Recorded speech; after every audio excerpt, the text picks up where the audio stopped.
He's a chemist at Harvard and well-respected chemist. He's the guy who invents baking powder. He invents condensed milk. He's wealthy. He marries into a wealthy Boston. In Boston. He marries into a wealthy Boston Brahmin family. So he's got tons of money.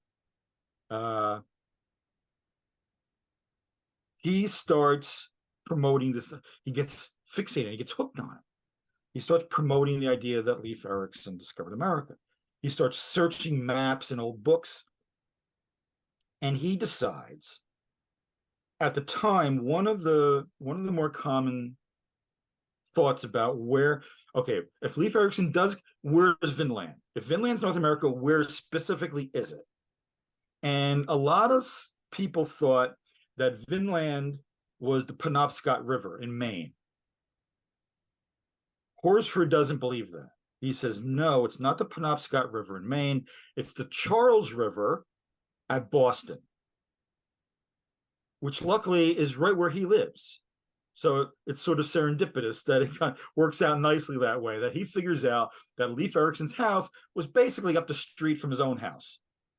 As he does some exploring, he finds some rocks in the ground, and he begins writing these sort of lavishly illustrated books with fold-out maps and drawings, proving that Leif Erickson's house is on the Charles River, outside of Boston, along with this lost city. We don't have many lost cities in North American history, like El Dorado or, Xanadu or something like that. But there is the one lost city legend in North American history is Norumbega. And Norumbega was supposed to be this very Xanadu-like walled city, a very wealthy culture with jewels and high education and all that stuff you always seem to find in a lost city. And Horsford becomes convinced that Norumbega was right outside of where Leif Erickson lived. And he goes poking around, he does a little excavating, and he finds some stones and things. And he becomes convinced that A, Leif Erickson discovered America at Boston, and B, Norumbega was a real place, which is also just outside of Boston. And he's publishing these books, and he gets kind of popular. Historians and archaeologists do not accept this at all. They basically make fun of him.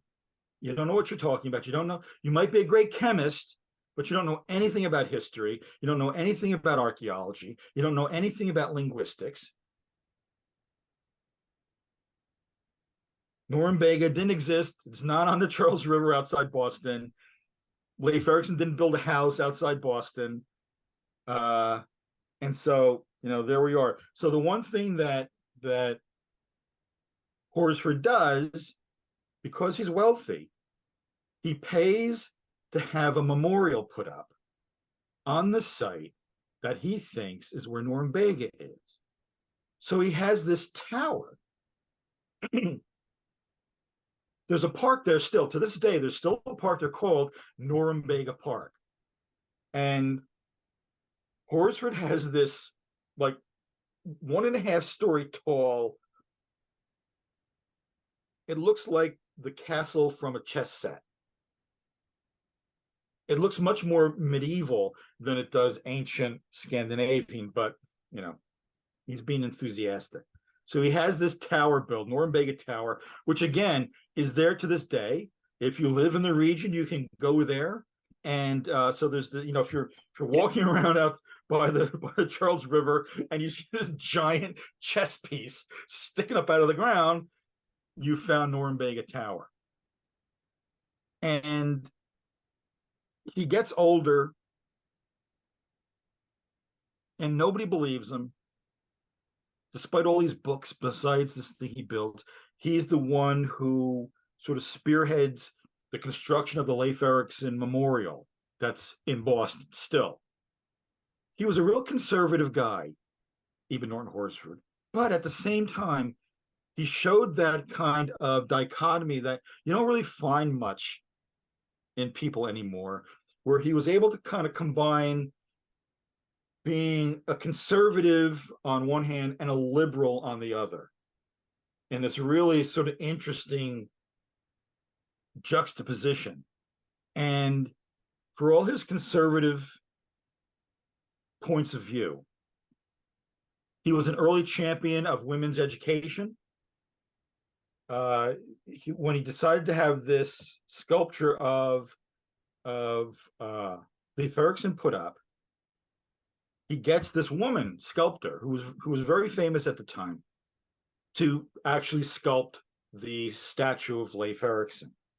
And since you said you've been there, you'll notice that Leif doesn't exactly give off, the statue doesn't exactly give off that kind of hyper masculine, traditional Viking look, with the bulging muscles and the fur. He's much more athletic and thin. He's not wearing the helmet with the horns, Sandals. He's got a bitch instead of sandals on. And the rumor always was that the woman who sculpted the statue, she was a lesbian, and that she used her girlfriend, her longtime girlfriend, as the model for Leif Erickson.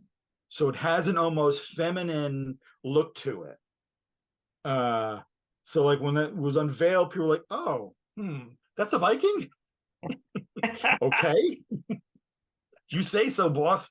But the Horsford dies in 1893. So he marries into great wealth, the Gardner family. He marries into the Gardner family. That's the name of the art museum, the Gardner Museum. He marries the daughter of the Gardner family. They have a nice life together. They produce a couple of kids. Then the wife dies. And so, as one does, he marries the sister of his dead wife. So he marries one sister, produces a family, she dies, he immediately marries the next sister. They have one child, Cornelia, known to all and sundry as Nelly Horsford. And she's important to the story because she's the only one in the family who doesn't think their dad is wacky, with this Leif Erickson stuff. She buys into it. She jumps right down into that rabbit hole. And as Eben Norton Horsford is lying in his deathbed, literally his deathbed in the house, the whole they know he's dying, the family is there, and he can barely speak, and his wife is holding his hand, and he's trying to say something to his wife, and his wife says, what are you trying to say? And he manages to croak out, where's Nelly? I want Nelly. So Nelly comes in, she pushes through the crowd, and she sits on the bed, and she's holding his other hand, and he says, there's something I want. You got to promise you'll do this for me. And she's thinking like, oh, he wants me to, raise a good family. And he says, no, I don't care about any of that stuff. I want you to prove I was right, that Leif Erickson did discover America, and he dies. I mean, you could not write a better scene for a movie. And so she becomes fixated on proving her father right. She was like his princess, his daughter's youngest. They were really close. She never gets married. She keeps a photograph of her father with her the entire rest of her life, but she gets involved in she calls in scientists, she calls in architects, She calls in engineers and surveyors to look at these sites to prove that her dad was right, that this is where Norumbega was, and this is where Leif Erickson built his house. And of course, she doesn't do it. She can't, she tries, but she can't do it because Norumbega was not there. There was no Norumbega.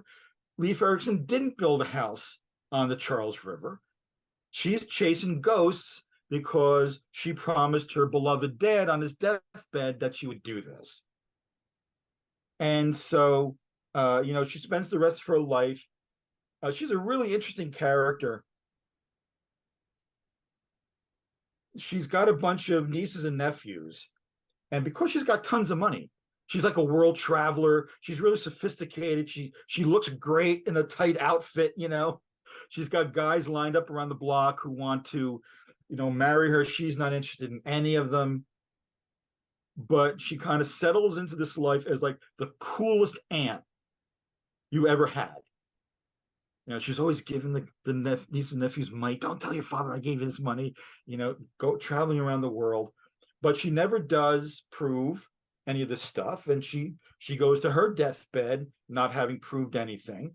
And with her passing, the whole Vikings discovered America legend kind of dies out, only to get resurrected at the end of the 20th century by white supremacists and neo-Nazis, and it sort of runs off the rails from there. But that's just sort of a an introduction.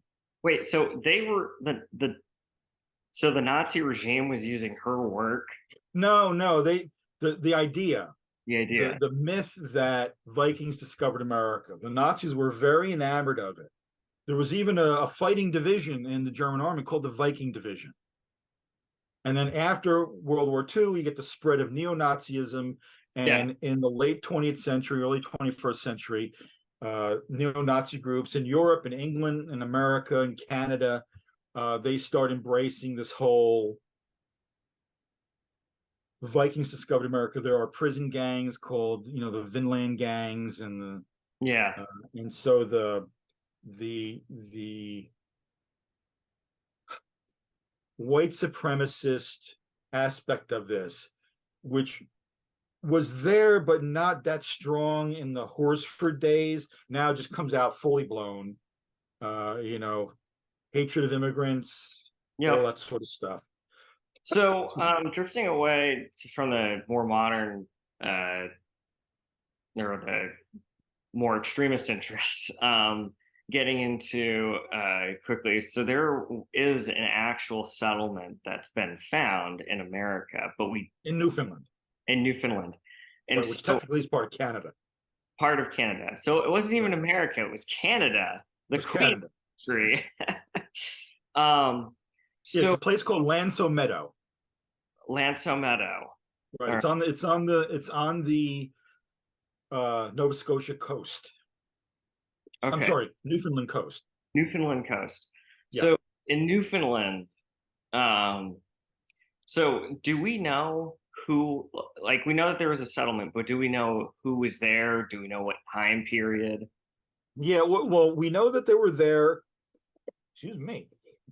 We know they were there in the late 1000s, early 1100s, maybe as late as 1200,